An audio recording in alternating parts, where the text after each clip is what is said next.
Welcome to another adventure. This episode we find ourselves in South Carolina.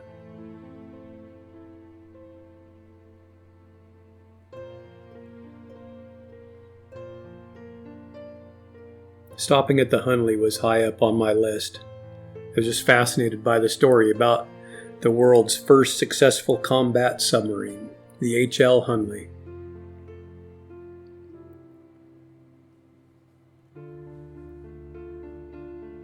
This museum's in Charleston, South Carolina.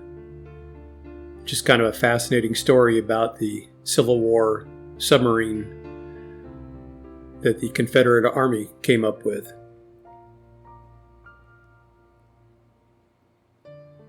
This submarine here is a replica of the Pioneer, which was a predecessor to the Hunley. It was tested and it did okay, not great. And it was destroyed because the Confederates did not want the Federals to get it. So they destroyed it. This is actually a prop for the movie that they did on the Hunley. I've never seen the movie, but it's actually 10% bigger than the actual Hunley submarine body, so that they could fit people in camera and gears in it better than the actual size.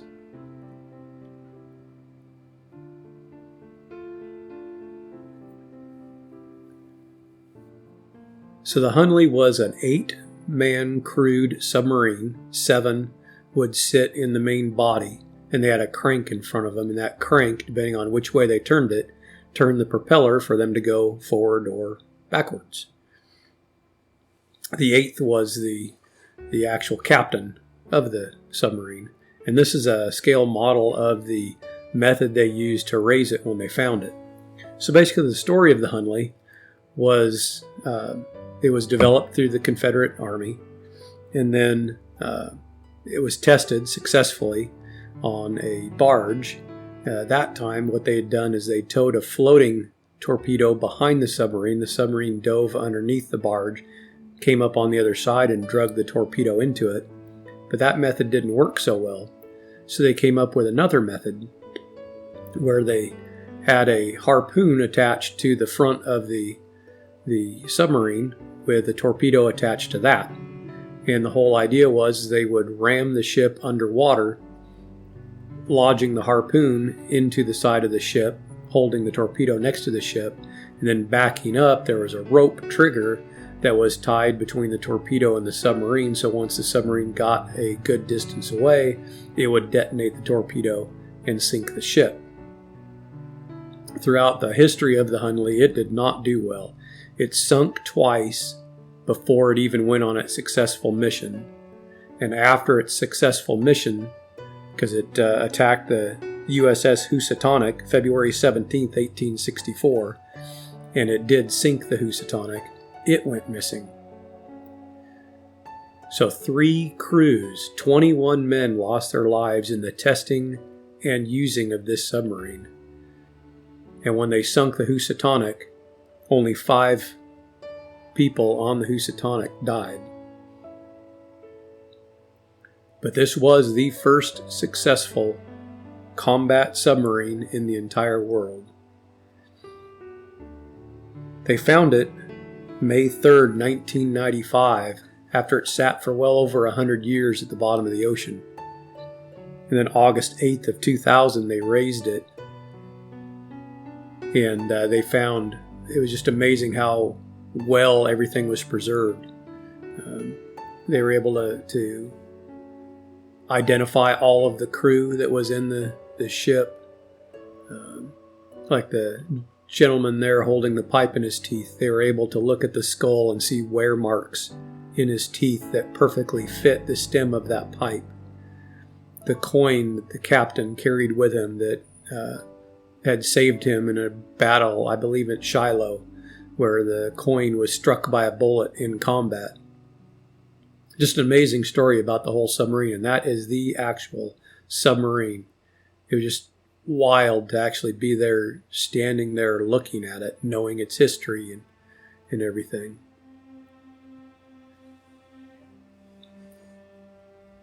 Then we went out to Fort Moultrie.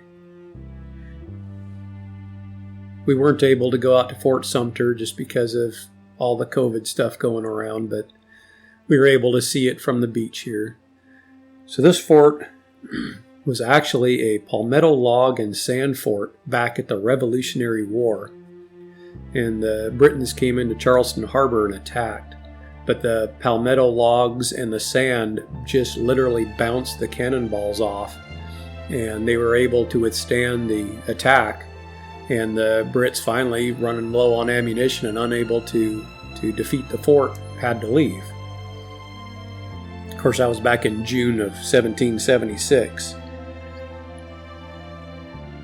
In 1780, around May, the Brits came back, but they used a land attack and came in and were able to take over the fort at that time.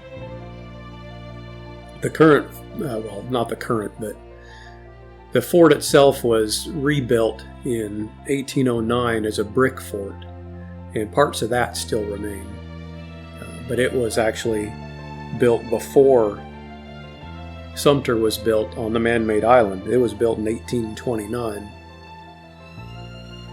And this just shows a different collection of cannons that had been used in various forts during the early years in the Civil War.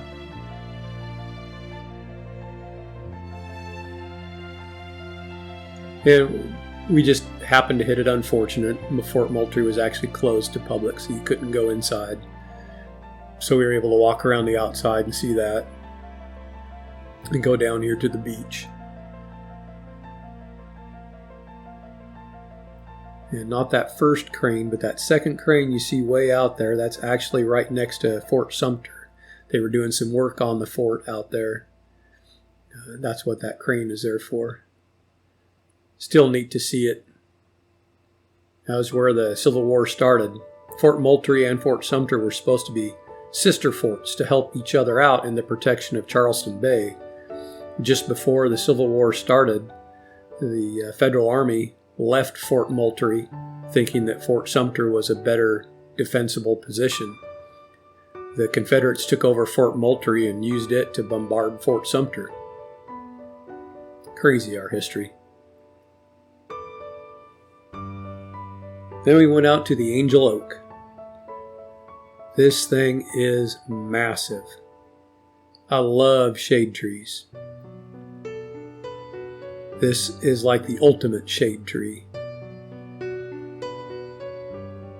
This is considered the largest living live oak east of the Mississippi.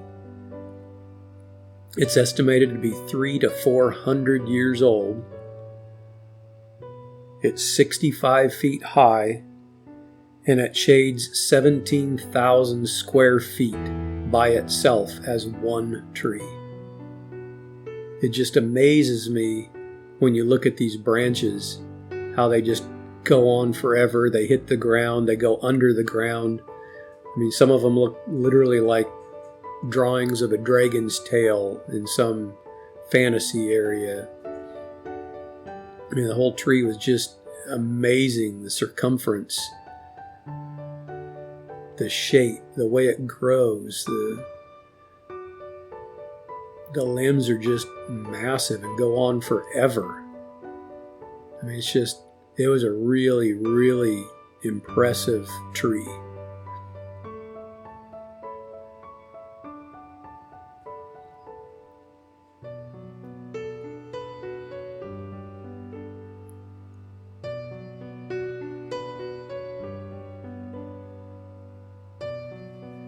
There's a cute little gift shop there too. I don't think we ended up buying anything here, but it was a real neat stop. We had a lot of fun walking around the tree. It just blows my mind that the way it grows like that, it looks like it's more than one tree, but that is one tree.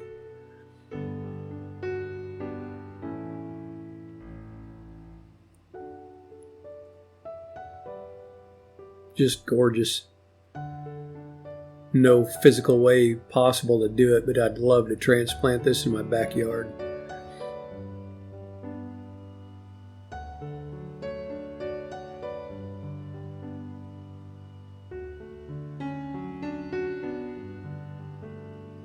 It wasn't an overly hot day when we were there, but the shade sure felt nice.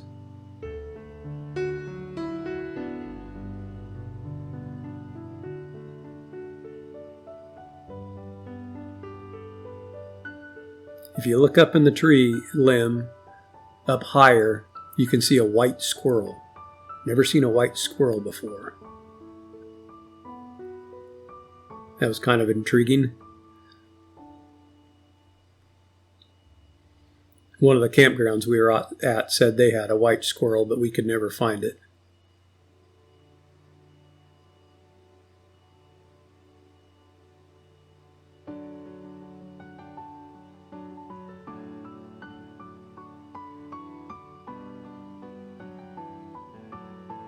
The Charleston Tea Plantation. If you look at these signs, Argentina, Turkey, China, Kenya, Indonesia, these are all locations of other tea plantations. This is the only one in America. Now, I'm not much of a tea drinker. I'd prefer to have cold, sweet tea is my thing. But it was really neat to see the processes used to grow, harvest, and process tea.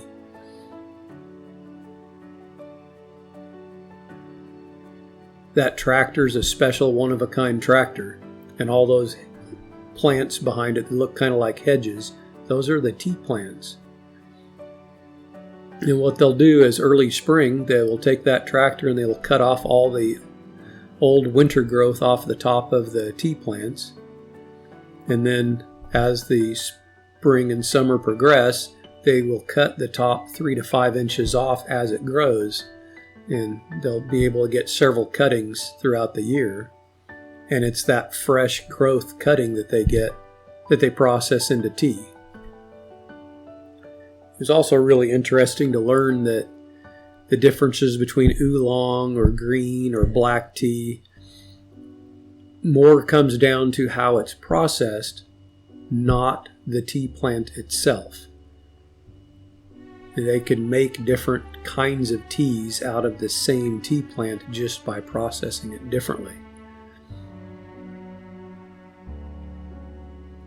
This is one of those that, again, it's not something I drink a lot of. Sonia loves to drink tea and has a whole drawer and plus in the kitchen full of different kinds of teas.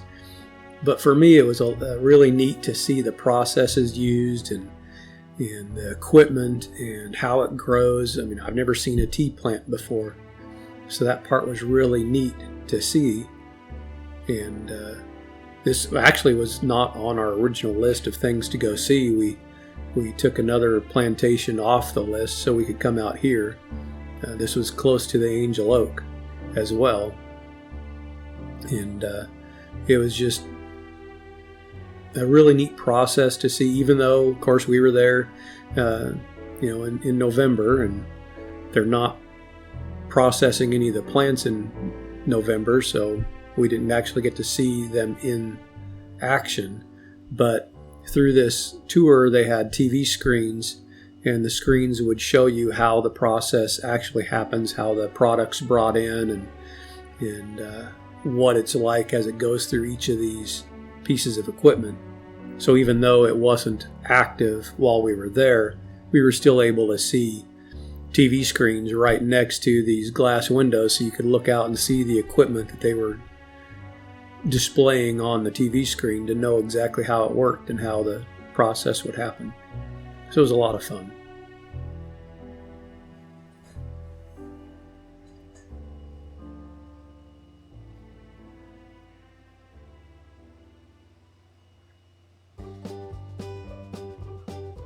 And here you go, another Kazoo Museum.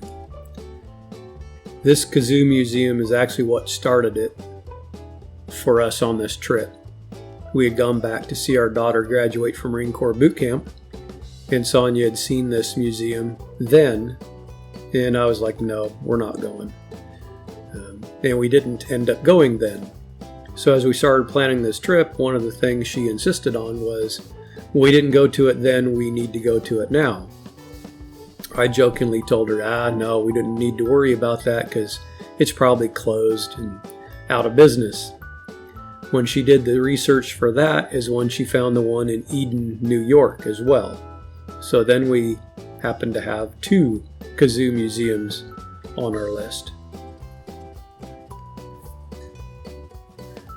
This one actually has a larger collection of actual kazoos, old kazoos, new kazoos, different kazoos that were made over the years than the one in Eden. The one in Eden still manufactures metal kazoos the old-fashioned way with all the original early 1900s metal working machines.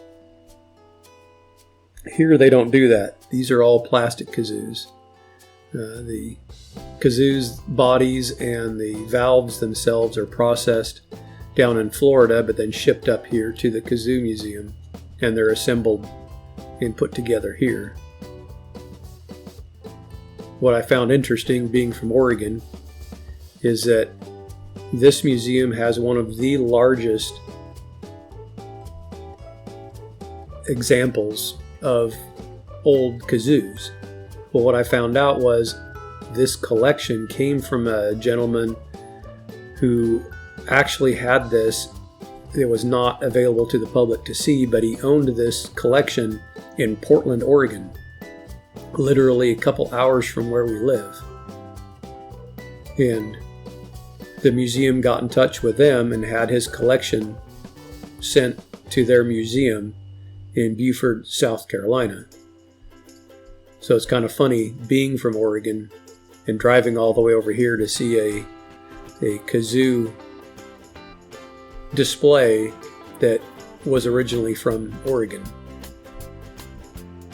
I have to give it to this one. The gal that was there was extremely high energy. She was a lot of fun. And it was neat to see how they differed from the metal ones, and how the process was different. And we were able to make our own kazoos here as well after the tour. This museum was by far a lot more involved as to the actual history of the kazoo and examples of old kazoos. And it was amazing how many different artists have them on their albums, that they actually had kazoos in their band. Yeah, it's different, but still fun. Well, thanks for joining us on this adventure. We'll see you next time.